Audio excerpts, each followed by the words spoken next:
Well, let's head out to Gresham now, where the serial rock-throwing vandal has struck again. This time, he's been caught on surveillance video. Police say he shattered 7 windows on 2 separate businesses early Tuesday morning.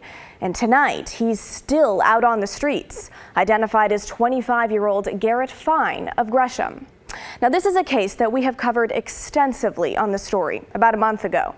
At the end of our segment back then, our Pat Doris insinuated that having this guy out free without any consequences for his previous actions was bound to lead to more broken glass.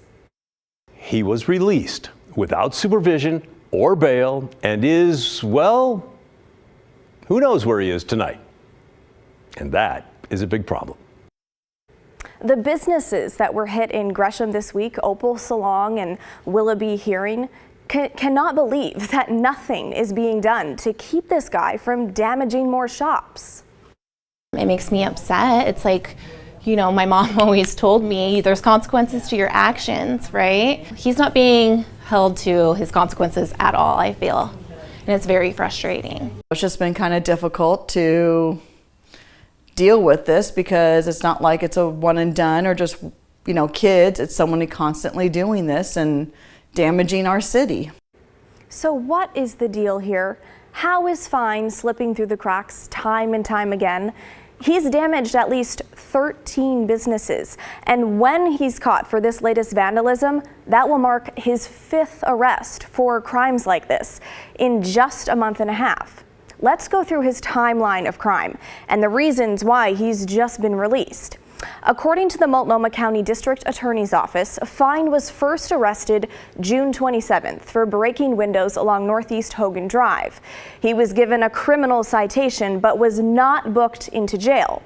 2 days later, on June 29th, Gresham police arrested him for breaking windows along Northeast Division. He was taken to jail, but released 2.5 hours later without conditions before he was arraigned. And that's an important note here. The DA's office says that pre-arraignment jail release decisions are not handled by their office. The court's presiding judge sets operating rules that dictates what happens with defendants before they are arraigned.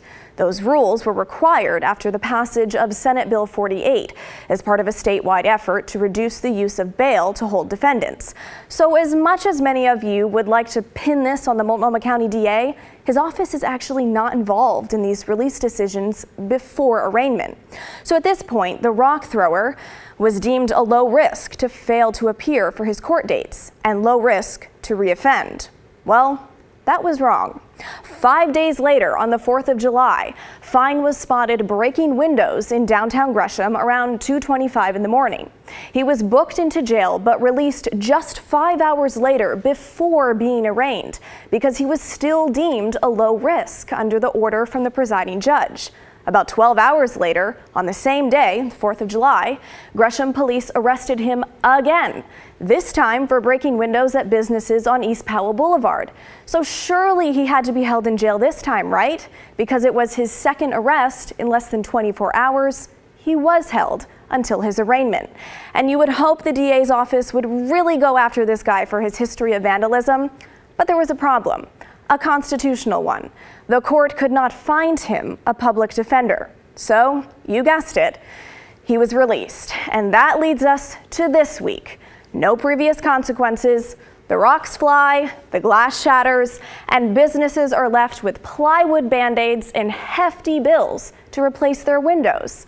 So if you see Garret Fine or if you know where he is, you're urged to call Gresham Police to help get this guy off the streets and get him the help that he needs.